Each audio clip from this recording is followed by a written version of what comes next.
नमस्कार दोस्तों, आपका फिर से बहुत बहुत स्वागत है पौराणिक कथा चैनल में। मैं अंकित दुबे और आप देख रहे हैं पौराणिक कथा चैनल। दोस्तों, आज हम फिर से लेकर आ गए हैं आओ चलो पुराण पढ़े में मार्कंडेय पुराण के ऊपर। दोस्तों, घर के कार्य में ऐसे व्यस्त हो गए थे कि वीडियो बनाने का बिल्कुल भी समय नहीं मिल पाया, इसलिए हम कुछ लेट हो गए, इसलिए कृपया क्षमा करें। तो आइए जानते हैं शुक्र मुनि के पुत्रों के पक्षी की योनि में जन्म लेने का कारण।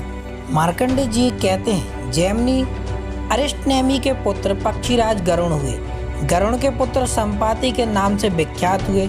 संपाति का पुत्र शूरवीर सुपार्श्व था। सुपार्श्व का पुत्र कुंभी और कुंभी का पुत्र प्रालोलुप हुआ। उसके भी दो पुत्र हुए, उनमें एक का नाम कंक और दूसरे का नाम कंधर था। कंधर के तारसी नाम की कन्या हुई, जो पूर्व जन्म में श्रेष्ठ अप्सरा बपू थी और दुर्वासा मुनि के सावगनी से दग्ध होकर पक्षिणी के रूप में प्रकट हुई थी। मंदपाल पक्षी के पुत्र द्रोण ने कंधर की अनुमति से उस कन्या के साथ विवाह किया। कुछ काल के अंततर तारसी गर्भवती हुई। उसका गर्भ अभी 3.5 महीने का ही था कि वह कुरुक्षेत्र में गई। वहां कौरव और पांडवों में बड़ा भयंकर युद्ध छिड़ा था। वह पक्षिणी उस युद्ध में प्रवेश कर गई। वहां उसने देखा भगदत्त और अर्जुन में युद्ध हो रहा है। सारा आकाश टिड्डियों की भांति बाणों से खचाखच भर गया है। इतने में ही अर्जुन के धनुष से छूटा हुआ एक बाण बड़े वेग से उसके समीप आया और उसके पेट में घुस गया। पेट फट जाने से चंद्रमा के समान श्वेत रंग वाले 4 अंडे पृथ्वी पर गिरे, किंतु उनकी आयु शेष थी, अतः वे फूट न सके, बल्कि पृथ्वी पर ऐसे गिरे मानो रुई के ढेर पर पड़े हों। उन अंडों के गिरते ही भगदत्त के सुप्रतीक नामक गजराज की पीठ से एक बहुत बड़ा घंटा भी टूटकर गिरा, जिसका बंधन बाणों के आघात से कट गया था। यद्यपि वह अंडों के साथ ही गिरा था, तथापि उन्हें चारों ओर से ढकता हुआ गिरा और धरती में थोड़ा थोड़ा धंस भी गया था। युद्ध समाप्त होने पर जहाँ घंटे के नीचे अंडे पड़े थे, उस स्थान पर समीक नाम के एक संयमी महात्मा गए। उन्होंने वहां चिड़िया के बच्चों की आवाज़ सुनी। यद्यपि उन सबको परम विज्ञान प्राप्त था, तथापि निरे बच्चे के होने के कारण वे अभी भी स्पष्ट वाक्य नहीं बोल सकते थे। उन बच्चों की आवाज़ से शिष्यों सहित महर्षि समीक को बड़ा विस्मय हुआ और उन्होंने घंटे को उखाड़कर उसके भीतर पड़े हुए उन माता पिता और पंख से रहित पक्षी शावकों को देखा।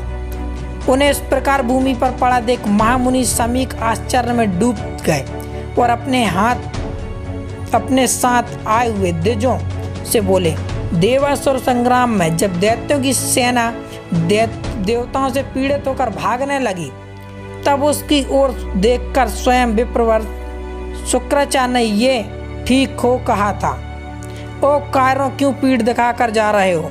न जाओ, लौट आओ। अरे शौर्य और सुयश का परित्याग करके ऐसे किस स्थान में जाओगे जहाँ तुम्हारी मृत्यु न होगी? कोई भागे व युद्ध करे, वह तभी तक जीवित रह सकता है जब तक के लिए पहले विधाता ने उसकी आयु निश्चित कर दी है। विधाता के इच्छा अनुसार जब तक जीव की आयु पूर्ण नहीं हो जाती, तब तक उसे कोई नहीं मार सकता।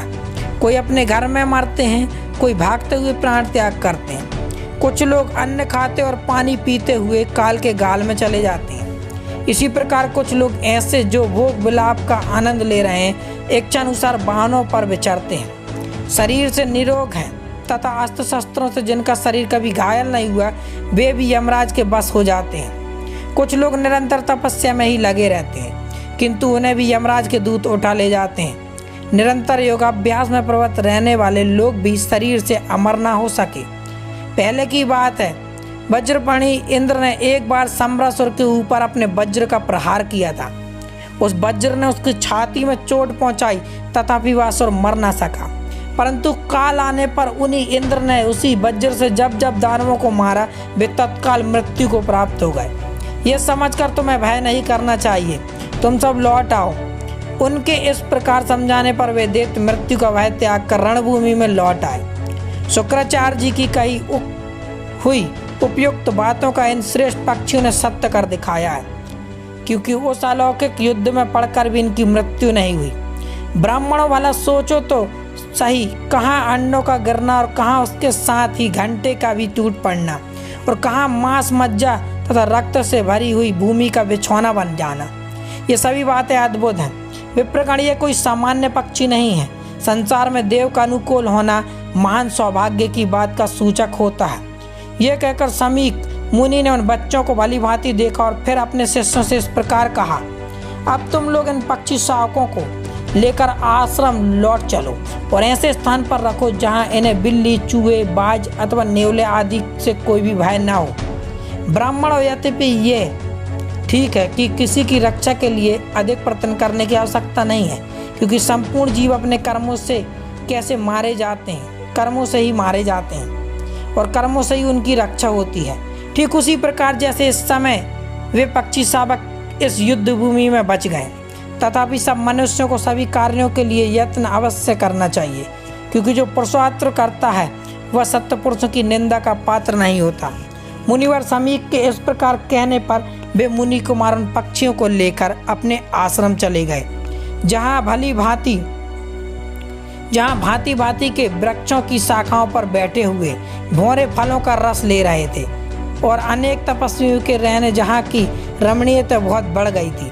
विप्रवर, जैमिनी, मुनि श्रेष्ठ समीक प्रतिदिन अन्न और जल देकर सब प्रकार से रक्षा व्यवस्था करके उन बच्चों का पालन पोषण करने लगे।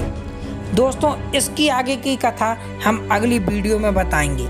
यदि ये वीडियो पसंद आए तो उसे लाइक करें, शेयर करें, कमेंट करें, हमारे चैनल को सब्सक्राइब करें, ताकि इसी तरीके से पुराण की सत्य कथाएं आप तक हम पहुंचा सकें। अब हम आपसे विदा लेते हैं। धन्यवाद दोस्तों। जय श्री राम मित्रों।